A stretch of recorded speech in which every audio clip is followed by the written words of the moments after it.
आपने अभी तक हमारा चैनल सब्सक्राइब नहीं किया तो फौरन सब्सक्राइब कीजिए, साथ ही बेल आइकॉन पर क्लिक करें ताकि मजीद आने वाली वीडियो चाहे वक्तन फवक्तन आपके लिए इस चैनल पर अपलोड करते हैं वो आपको वक्त पर मिलती रहें और आप इनसे मुस्तफीद होते रहें।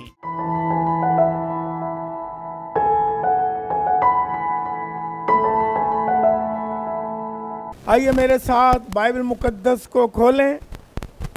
मुकद्दस लूका की मार्फत लिखी गई अंजील मुकद्दस, उसका 5वां बाब और पहली 7 आयात मैं आपके सामने पढ़ूंगा। जिनके पास बाइबल मुकद्दस है वो ज़रूर खोलें, बाकी लिख भी सकते हैं हवाला जात। खुदा के पाक कलाम में इस तरह मरकूम है, जब भीड़ उस पर गिरी पड़ती थी और खुदा का कलाम सुनती थी, और वो गनेसरत की झील के किनारे खड़ा था, तो ऐसा हुआ कि उसने झील के किनारे 2 किश्तियां लगी देखी, लेकिन मछली पकड़ने वाले उन पर से उतरकर जाल धो रहे थे। और उसने उन किश्तियों में से एक पर चढ़कर, जो शमाउन की थी, उससे दरखास्त की कि किनारे से ज़रा हटा ले चल। और वो बैठकर लोगों को किश्ती पर से तालीम देने लगा। जब कलाम कर चुका तो शमा उनसे कहा, गहरे में ले चल और तुम शिकार के लिए अपने जाल डालो। शमाउन ने जवाब में कहा, ए उस्ताद, हमने रात भर मेहनत की और कुछ हाथ ना आया, मगर तेरे कहने से जाल डालता हूँ। ये किया और वो मछलियों का बड़ा गौल घेर लाए और उनके जाल फटने लगे। और उन्होंने अपने शरीकों को जो दूसरी किश्ती पर थे इशारा किया कि आओ हमारी मदद करो। बस उन्होंने आकर दोनों किश्तियां यहाँ तक भर दी कि डूबने लगीं। शमौन पतरस, 8वीं आयत भी पढ़ लेते हैं। शमौन पतरस ये देखकर यस्सु के पाँव में गिरा और कहा, ए खुदावंद, मेरे पास से चला जा, क्योंकि मैं गुनहगार आदमी हूँ। खुदावंद के कलाम के पढ़े जाने पर उसकी बरकत हो, आमीन। पिछले इतवार की इबादत में हमने ये सीखा था कि अपने जाल मत धोएं। इस मौजू पर हमने सीखा कि सारी रात पतरस रसूल और दूसरे शागिर्द रात को जागते रहे, मेहनत करते रहे, कुछ हाथ नहीं आया। और बाइबल में मैंने पढ़ा वो जाल धो रहे थे। इसका मतलब है घरों को चलें, जाल धो, रोल अप कर रहे हैं, नाउम्मीद हो गए हैं, मायूस हो गए हैं। अब दोबारा हम नहीं जाल डालते, सारी रात मेहनत की है, चलो घरों को जाके आराम करें। लेकिन ऐसे में यीशु आ गया और उसने कहा, जाल ना धो, अभी जाल को डालो और देखो मौजज़ा कितना बड़ा होगा। और वो मौजज़ा हुआ। कभी कभी हम भी मेहनत करते या मायूस हो जाते हैं, जब किसी काम में कामयाब नहीं होते हैं, परेशान हो जाते हैं, बेदिल हो जाते हैं। बेचैन हो जाते हैं, ना उम्मीद हो जाते हैं, तो हम सारा अपना रोल अप करते हैं, जहन छोड़ देते हैं, छोड़ो इसको, ये होने वाला नहीं। अपनी रोया मुर्दा कर देते हैं, अपनी उम्मीद जो है उसको हम डेड कर देते हैं, सोच डेड कर देते हैं, ना उम्मीद हो जाते हैं, रोल अप कर देते हैं अपने विजन को, अपने कामों को, अपनी थिंकिंग को, अपने प्लान्स को। लेकिन ऐसे में यीशु एक ऐसा कुदरत वाला नाम है, जब वो आता है हमारे पास तो वो कहता है आपको ना उम्मीद होने की जरूरत नहीं है, जाल धोने की जरूरत नहीं है, क्योंकि मैं मौजूद हूं। ये हमने कलाम पिछले इतवार को सुना था। बहुत बड़ा फिर मौजा हुआ। इतनी मछलियां उसने सारी जिंदगी में नहीं पकड़ी थी। जब यीशु कहता है, उसके कहने पर जाल फेंकते हैं तो इतनी बरकतें मिल जाती हैं जो इससे पहले सारी जिंदगी आपको मिली ना हो। मिसाल है 50 साल तक ना मिली हो, पिछले 50 साल तक यीशु आपको एक दिन में, थोड़े वक्त में 50 साल से ज्यादा हर तरह की बरकतें दे सकता है। वो कादिर मुतलक है। लेकिन आज हम एक और बात इसी पाक मुबारक कलाम के वसीला से सीखते हैं कि यीशु मसीह पतरस रसूल यानी शमाउन की किश्ती में बैठ गया और ये कहा कि गहरे में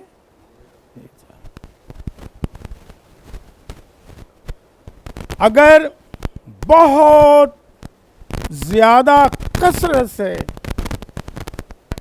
मछलियां पकड़नी है तो गहरे में ले जाओ, क्योंकि गलील की जो झील है, यहाँ गनेसरत की झील भी है, इसमें बहुत ज़्यादा मछलियाँ थी। उस दौर में असीरिया से, फ़लस्तीन से जो 7 ममालिक थे, वो यहाँ मछलियाँ पकड़ने वो भी आते थे। बहुत मछलियाँ थी वहाँ, लेकिन अपनी मेहनत सारी रात कुछ नहीं पकड़ा है। और ये भी मैं बताता चला जाऊँ आपकी दिलचस्पी के लिए कि ये गनेसरत की झील, गलील की झील, तिब्रियास की झील, ये एक ही झील के नाम है। बाइबल मुकद्दस ने इसे मुख्तलिफ नाम दिए। ये तीनों नाम एक ही झील के नाम हैं। जब आप पढ़ें तो आपको याद आए, इल्म में हो कि ये तीनों मुख्तलिफ नाम बाइबल ने दिए हैं, गनेसरत, गलील और तिब्रियास। और ये बहुत बड़ी झील थी, बहुत ज़्यादा मछलियाँ थीं। ये तकरीबन 21 किलोमीटर लंबी झील थी और ये दिल की शक्ल की बनी हुई थी और इसकी जो चढ़ाई थी तकरीबन दरमियान में, वो भी बहुत ज़्यादा थी। इसकी जो चढ़ाई थी वो तकरीबन 13 किलोमीटर, साफ लगा लें चौड़ाई इतनी थी। एक तरह से समुंदर था।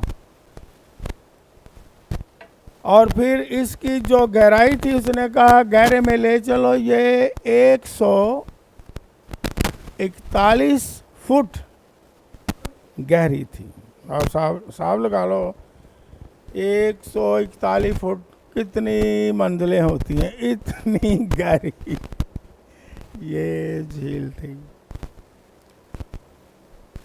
और गलील की जो झील है, एरिया है, खुदावंद यीशु मसीह ने अपनी जिंदगी का ज्यादा हिस्सा यहाँ ही खिदमत की है। और गलील ही की झील के इलाका में खुदावंद यीशु मसीह ने अपने शागिर्दों का चुनाव किया है। ये गलील की झील बड़ी अहमियत रखती है बाइबल मुकद्दस में, और यहाँ इर्द गिर्द बहुत सारी कौमें आबाद थीं और यहूदी लोग इससे हकारत की निगाह से देखते थे, भाई यहाँ बहुत सारी कौमें आ गई हैं इर्द गिर्द। ये उनका एक रोज़गार था, सरवाइव रहने का, लोगों के लिए एक ज़रिया था, और वो हकीर जानते थे। बल्कि यीशु मसीह को भी बाइबल मुकद्दस में गलीली कहा गया है। जैसे यीशु नासरी है, क्योंकि बैतलहम में यीशु मसीह पैदा होते हैं, नासरत में चले जाते हैं, तो इसी तरह यीशु मसीह को ये भी एक उन्होंने लक़ब दिया, यीशु गलीली। और अमाल की किताब में पढ़ें, जब पाक रूह नाज़िल होता है तो फिर यहूदी फ़कीह फरीसी कहते हैं कि ये पाक रूह नाज़िल हुआ है, ये गलीली नहीं है, जिसना बड़ी एक हकारत से किसी को कहते थे गलीली। लेकिन इस गलील या तिब्रियास या गनेसरत की झील में हम देखते हैं कि कितनी बड़ी कुदरत और मौजज़ात और यीशु मसीह की खिदमत इसकी तारीख के साथ जुड़ी हुई है।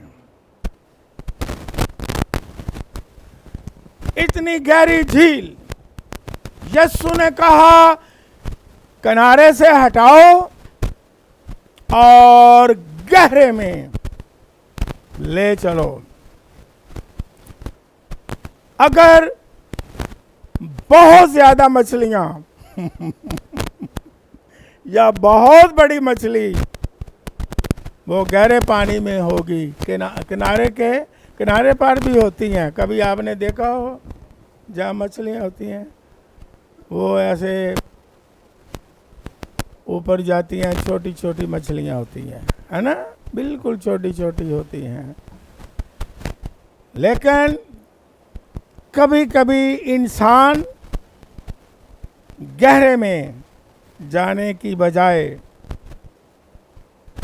किनारे पर ही खुश है कि छोटी छोटी मछलियाँ, छोटे छोटे काम हैं, यहाँ ही किनारे पर ही ठीक है, आगे हम गहरे में नहीं जाते।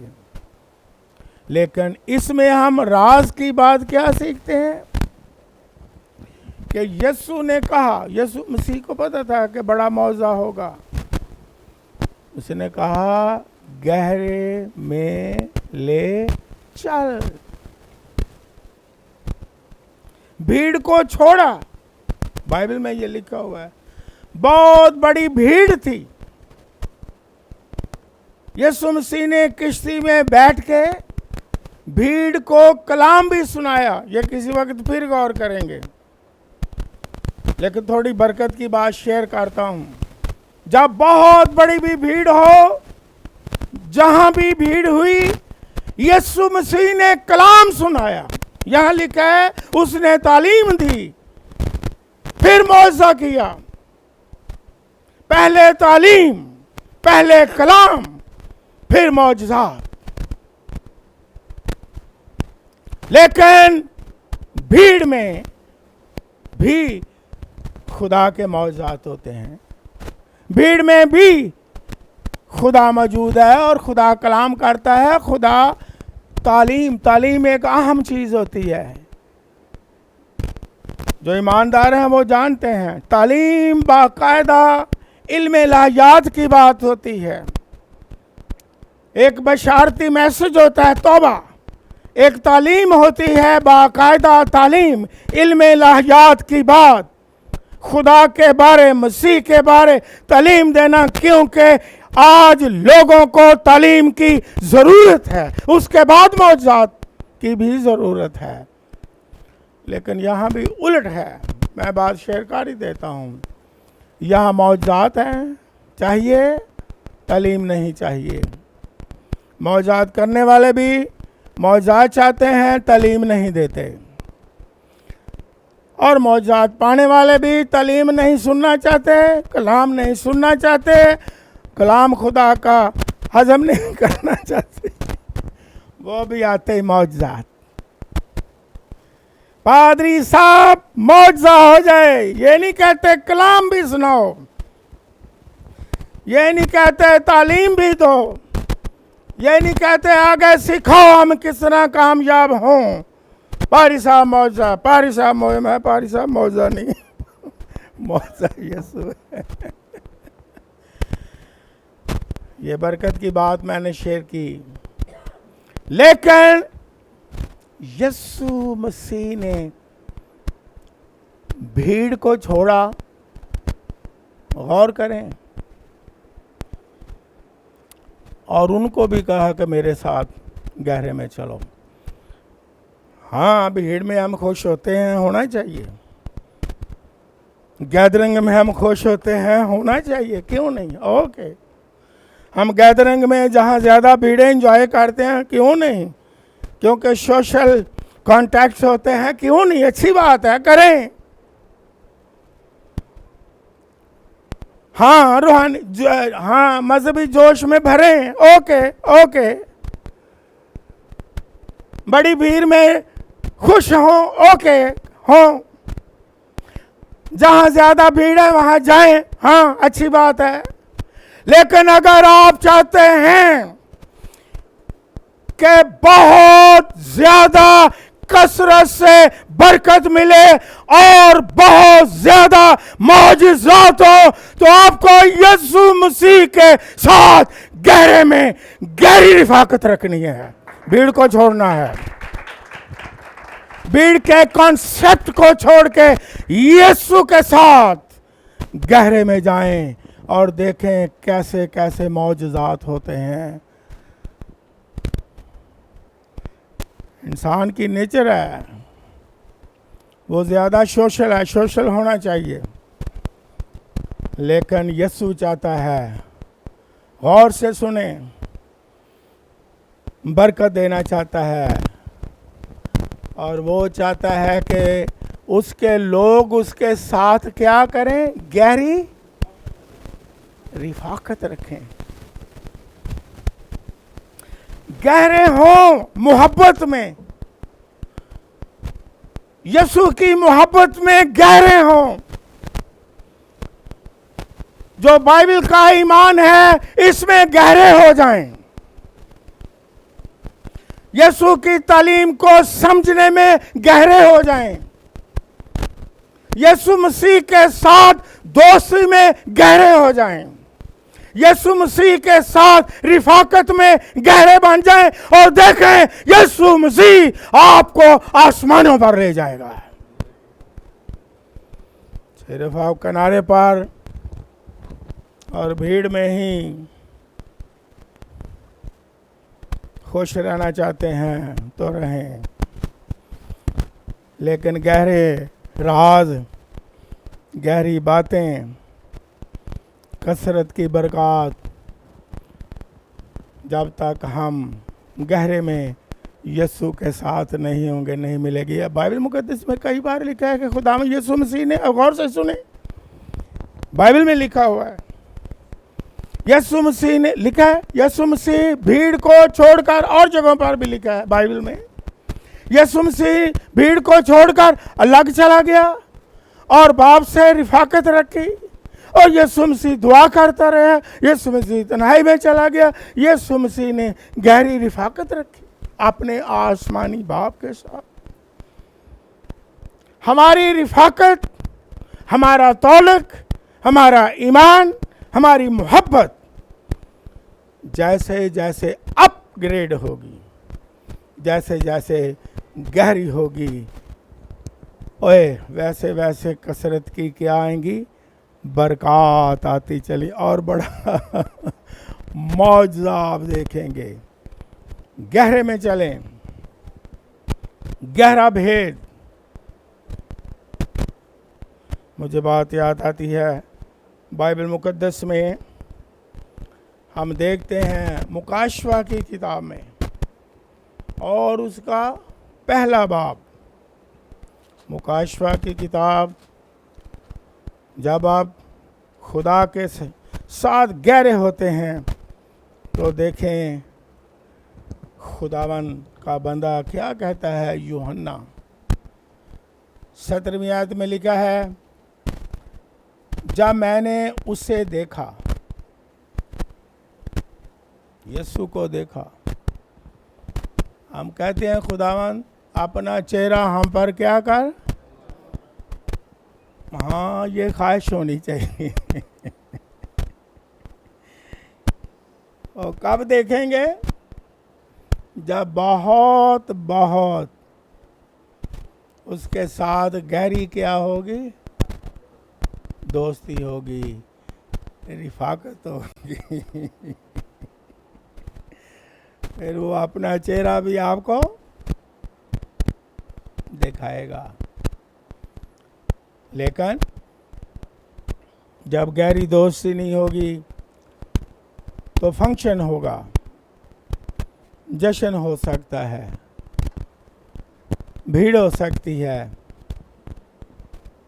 लेकिन आप गहरे उसे जान नहीं सकते। उसे जानने में भी क्या हो, गहरे हो। मुझे एक मिसाल याद आ गई, फिर मैं याद पढ़ता हूँ, क्योंकि सादगी से आप समझ जाएंगे, मिसाल के साथ, दलील के साथ। ख़ासकर पाकिस्तान में जब शादी होती है और दूल्हा बैठा हुआ है, सजा हुआ है, वलीमा हो रहा है, खाना है, जश्न है, लोग हैं, सोशल कॉन्टैक्ट्स हैं, कंपनी है, एंजॉय है, डांस भी है, डांस फ्लोर भी है। लेकिन अब मैं आप पर सवाल करूंगा, मुझे पता है आप दयानतदार हैं। कई ऐसे भी बुलाए हुए मेहमान होते हैं, मैंने तो अपनी आंखों से देखा है। वो शादी में शामिल होते हैं, फंक्शन में शामिल हो जाते हैं और हंसते खेलते हैं, उससे मिल, उससे मिल, उससे मिल, उससे मिल। लेकिन बाज लोग, आप इत्तेफाक करेंगे, बाज लोग दूल्हा को नहीं मिलते। कभी आपने देखा इसमें सही कहा?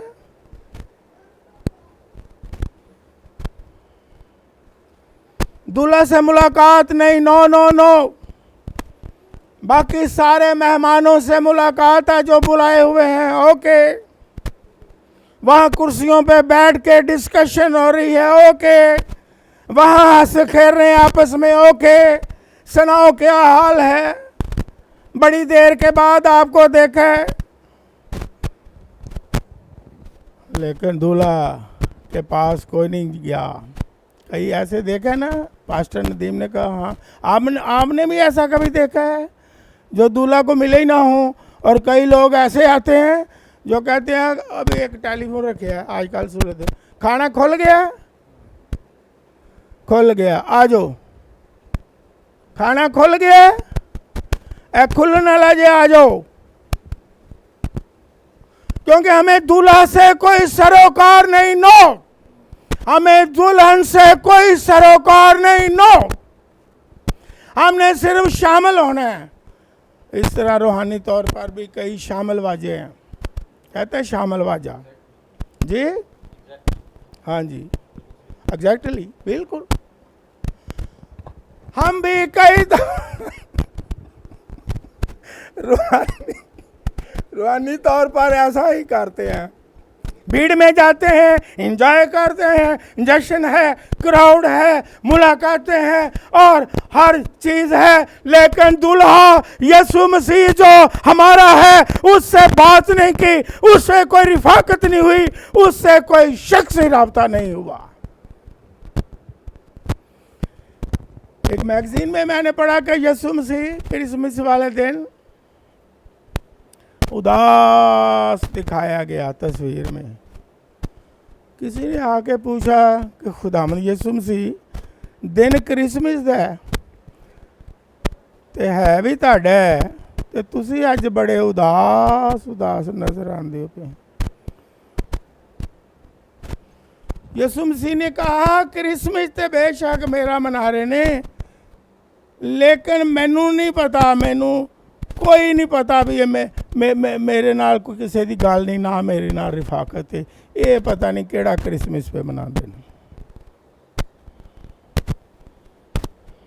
ऐसा भी कभी होता है, हैं? मजहबी जोश है, होना चाहिए, लेकिन साथ पौलुस रसूल ने क्या कहा रोमियो के खात में, रूहानी जोश में, रूहानी जोश फ़र्क होता है, ये ज़हन में रख लो। और मजहबी जोश, आज लोग मज़हब पर लड़ते हैं, मज़हब की वीडियो बड़ी वायरल करते हैं। मैं बड़ा हंसता हूँ, मसीही भी जहाँ मज़हब की बात आती है छोटी मोटी, वहाँ तो लहूलुहान हो जाते हैं। लेकिन जहां अपने खुदावंद यीशु मसीह की गैरत की बात, रिफाकत की बात, उसे जलाल देने की बात, तालीम हासिल करने की बात, वहां खामोश है। यीशु के साथ गहरी रिफाकत रखें, यीशु के साथ गहरी दोस्ती रखें, यीशु मसीह के साथ गहरी मोहब्बत रखें, क्योंकि वही बरकतों का मंबा और सर चश्मा है, और वही कसरत से बरकतें देने वाला है।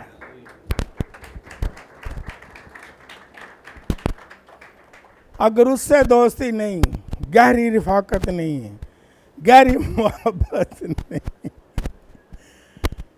तो फिर गहरे में उसके साथ नहीं।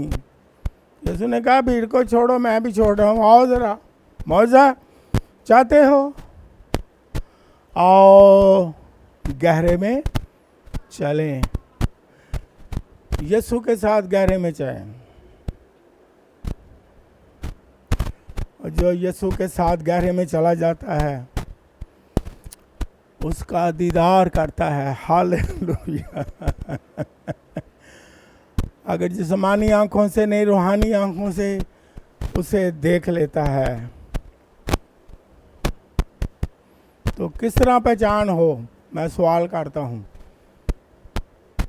आप ना बोलें। जो यीशु मसीह के साथ गहरी रिफाकत रखते हैं, उनकी पहचान क्या है? जी, जो मैं कहता था कि आप तवज्जो, जिसकी रिफाकत यीशु के साथ गहरी हो जाए, क्या निशानी है?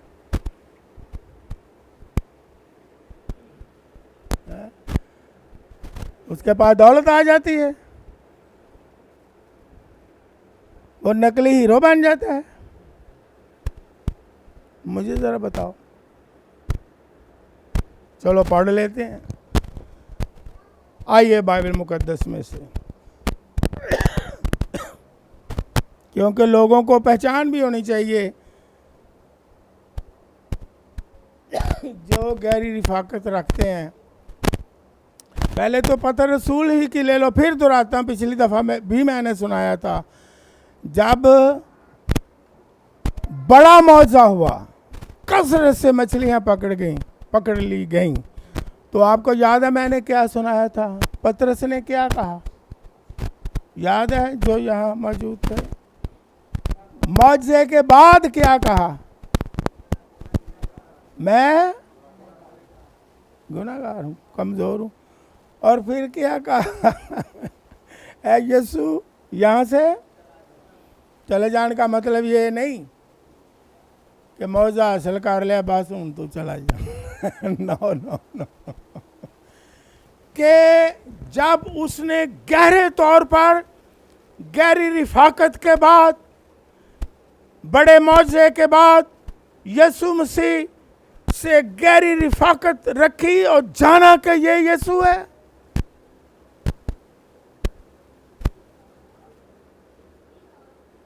तो कहा चला जाए। इसका मतलब ये है कि वो अब यीशु को सही पहचान गया, और सही पहचान के बाद उसे ये फील हुआ कि मैं इसका, ये क्या कहना चाहिए, फेस नहीं कर सकता। ये है मतलब चले जाने का।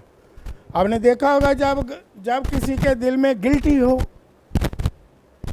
तो और सादा जुबान में समाता हूँ, यहाँ ये ना समझ लें कि जो मौजा लइए तो कि यसू जी बस हूँ तुसी चले ही जाओ तो चंगा, यहाँ तुसी नहीं जानते तो ऐसे चले जाओगे ना मुड़ के नहीं यसू जी थानू मिल दे मौज जाओगे। नो, इसका मतलब ये हरगिज़ नहीं।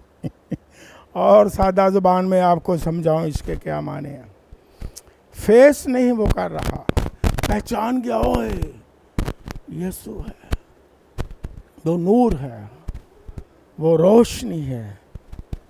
कभी कभी आपने देखा होगा जब दिल में कोई गिल्टी हो, दिल में सच्चाई ना हो, तो इंसानों को जब मिलता है तो ये तो मुहावरा आपने सुना है, कभी वो अखा नहीं मिलांदा भाई, अखा चुरांदा है। कभी आपने देखा है या देखा नहीं, कभी सुना? यो आंखें मिलाता ही नहीं। क्यों? वाई आंखें क्यों चुराता है? वाई कि दिल में क्या है? गिल्टी है। दिल में क्या है? उसके खिलाफ है। तो आप पहचान, ये साइकोलॉजिकली भी है कि जब आप किसी को दिल की सच्चाई से ना जानते हैं ना पहचानते हैं या खिलाफ हैं, एम पे अखां चरान गए, ठीक है ठीक है।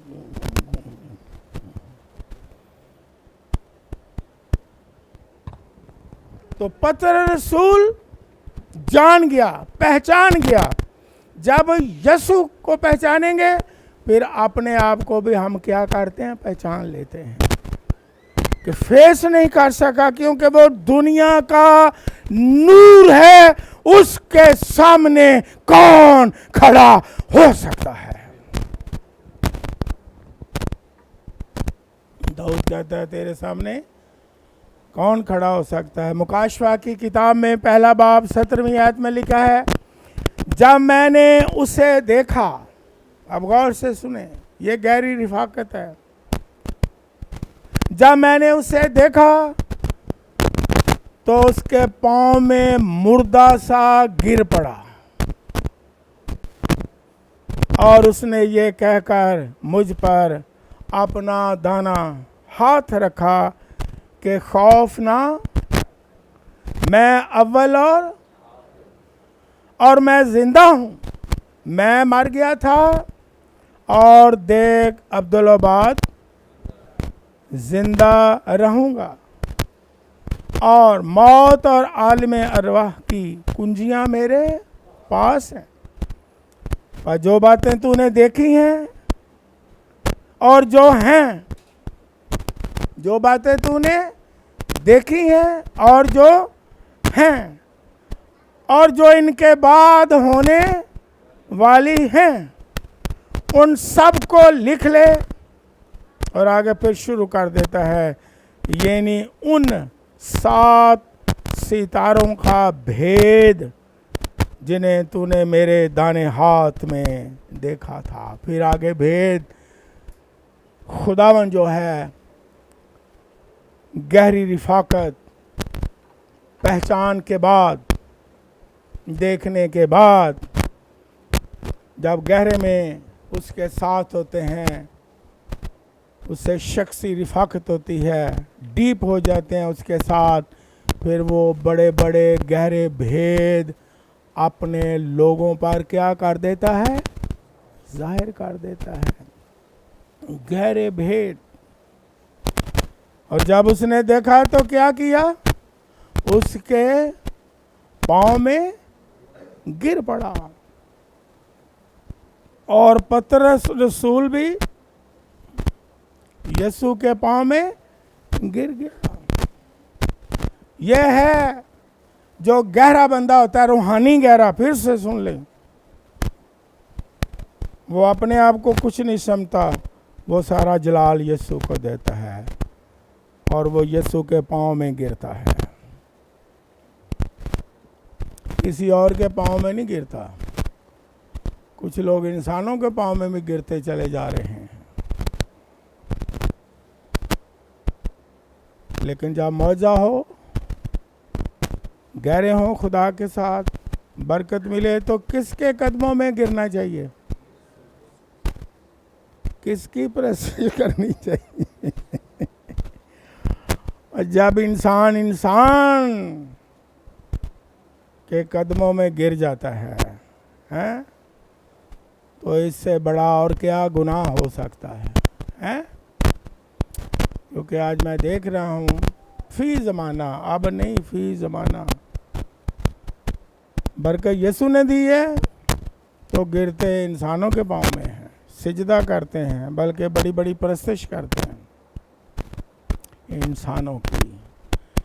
लेकिन जो गहरा होगा, ये याद में रखें, खुदावंद के साथ गहरी समझ होगी, गहरी रिफाकत होगी, यीशु से गहरी मोहब्बत होगी, यीशु मसीह के साथ गहरी पहचान होगी, उसे यीशु की पहचान होगी, तो फिर वो यीशु मसीह के अलावा किसी के पांव में ना झुकने वाला है, ना गिरने वाला है और ना बिकने वाला है। ये है पहचान। ये नहीं कि इंसान के कदमों में, कभी किसी के कदमों में और कभी किसी के कदमों में और कभी किसी के कदमों में गिर गिर के कभी उधर और कभी उधर गिरते ही रहे हैं। जो देखा भी आज सूरज एदा जरा उतां गया है, सूरज की पूजा करने वाले सूरज की पूजा ही कर देने, और फिर देखे हम सूरज थोड़ा जो थले गया, अगे बदल आ गए ने, दूसरा सूरज चढ़िया वो पीछे चल गए, वो पूजा करो भी, फिर वह सूरज जरा थले आ गया, उन्होंने कहा नहीं हुण तीसरा सूरज चमक रहा, वो करो। क्यों? वो गहरे नहीं होते यीशु की पहचान में, मोहब्बत में और रिफाकत में और समझ में, और सारी उम्र बेचारे इसी तरह सारी उम्र गुजार देते हैं, खुदा के साथ गहरे नहीं होते, सारी उम्र इस तरह चापलूसियों में गुजार देते हैं, इसी तरह घूम घाम के गुजार देते हैं। यीशु के साथ रिफाकत रखने का टाइम नहीं है, यीशु की हजूरी में दुआ करने का टाइम नहीं है, यीशु मसीह की बातें सुनने का टाइम नहीं है, बाइबल मुकद्दस की तालीम हासिल करने का टाइम नहीं है, बाइबल मुकद्दस को पढ़ने का वक्त नहीं है, खुदावंद यीशु मसीह की मोहब्बत में गहरे होने की भूख और प्यास नहीं है, और सारी जिंदगी इधर उधर भीड़ों में लगे रहते हैं, और दूल्हा बैठा हुआ इंतजार करता रहता है कि अभी मेरे को भी आओ, फंक्शन तो मेरी वजह से है, खाना पीना तो मेरी वजह से है, यह सोशल कॉन्टैक्ट तो मेरी वजह से है, यह सारा जश्न तो मेरी वजह से है, मेरे से भी रिफाकत रखो, मुझे भी पूछो, मेरे से भी बात करो। लेकिन फिर गहरी बातें, गहरा राज जो है उसको नहीं हम जान सकते, ना हम पहचान सकते हैं। अब मुझे एक और या आखिरी मिसाल देता हूँ।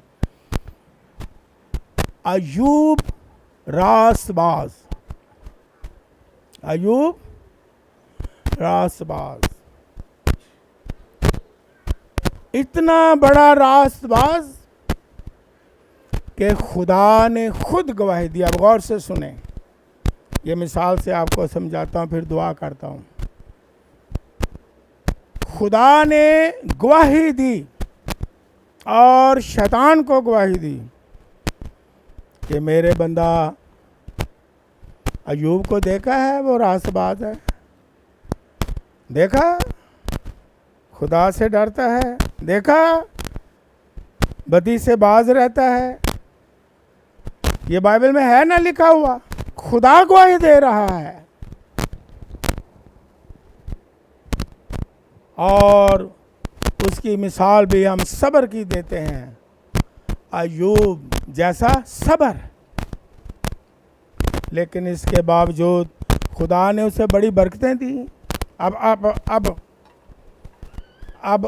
मेरी तरफ देखो और ध्यान से जवाब देते रहो। खुदा ने उसे दौलत दी, औलाद दी, नौकर चाकर दिए, माल मता दिया, शोहरत दी, खुदा ने गवाही दी। ओके, लेकिन अभी और उसे गहरे होने की जरूरत थी। जी, जवाब देते जाना। दौलत के बाद, औलाद के बाद, नौकरों के बाद, पढ़े और आजमाइश के बाद, दुख के बाद गहरे होने की जरूरत है। पढ़े निकालें। अय्यूब, मुकद्दस अय्यूब की किताब पाक, उसका 42वां बाब, ये आखिरी बाब है इस किताब का। ये ज़बूर की किताब मुकद्दस के बिल्कुल साथ है, क्योंकि ज़रा ज़बूर मशहूर है तो वो उसके साथ है। ये सफ़ा भी नोट कर लें, 538 सफ़ा पर है। 500, जी हाँ, निकाल लिया। ओके, 29 यहाँ कुछ मिटा हुआ है। एनीवे ये 42वां बाब। और हम पढ़ते हैं, मेरे साथ अगर बाइबल है तो निकाल लें। 28वीं है ये सफ़ा, 528 थोड़ा मिटा हुआ था। ओके, मैं कहता हूँ कि आप ज़रूर मेरे साथ पढ़ें, इसलिए मैं बार बार कह रहा हूँ। उसकी हम पढ़ेंगे 42वें बाब की 5वीं और 6ठी आयत। अब सुने क्या लिखा है। अब खुदा का बंदा क्या कहता है। मैंने तेरी खबर कान से सुनी थी। मैंने तेरी खबर अभी तक कान से सुनी है। बड़ी बरकतें हैं। पर अब मेरी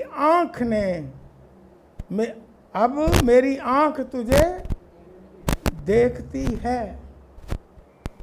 मैंने तेरी खबर सिर्फ सुनी हुई थी, कान से सुनी हुई थी,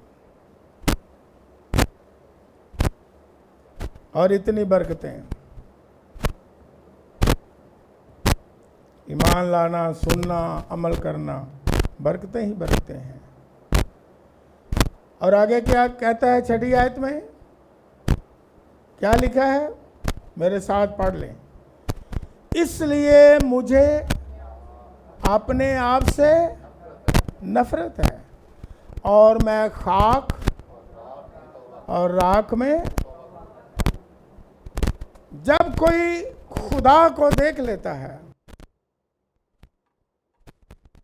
जब कोई मसीह को पहचान लेता है, वैसा दुनिया का नूर है। उसकी आंखें आग के शोले हैं। इतना पाक और मुकद्दस है कि जो उसे पहचान जाता है गहरा हो जाता है, देख लेता है, वो कहता है मुझे अपने आप से भी अब क्या है कि मैं तो बड़ा रासबाज मान रहा था, मैं तो सोच रहा था मैंने बड़ा काबू पाया, मैंने ये किया, मैंने वो किया, लेकिन अब मैं राख और खाक में क्या करता हूँ। और फिर क्या होता है, खुदावंद से पहले से ज्यादा दुगनी बरकत दे देता। हालेलुया। पहले से ज्यादा बरकत, कानों से सुना 50% बरकत, अगर आप देख ले गहरे में जाए तो 100% बरकत आपको मिलेगी। अगर सुनने से मौजूजात होते हैं, अगर सुनने से बरकत मिलती हैं, तो गहरे में जाने से उसे पहचानने के बाद आपके पास जितनी बरकतें हैं दुगनी हो जाएंगी। चाहते हैं दुगनी बरकतें हो जाए? कितने चाहते हैं दुगनी बरकतें हो जाए? रूहानी कुव्वत दुगनी हो जाए, मसा दुगना हो जाए, खानदानी बरकतें दुगनी हो जाएं, दुनियावी बरकतें दुगनी हो जाएं, माली बरकतें दुगनी हो जाएं। और खुदा कादिर मुतलक है।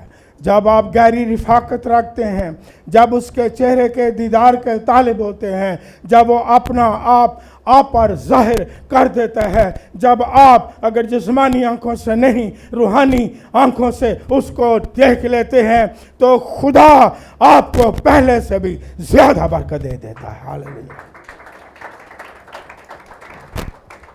पतरस को कहा अब किनारे पे ना रहे, अब हम दोनों भीड़ में नहीं रहते, कलाम सुनाना था सुना दिया, तालीम देनी थी दे दी है, ओके, अब भीड़ को छोड़ें, आओ मौजज़ा देखना है तो आओ, गहरे में चलो। लेकिन किसके साथ गहरे में? यीशु मसीह के साथ कसरत की बरकतें मिलेंगी। आज ये दुआ करेंगे कि खुदावंद हमें गहरे में ले जाए।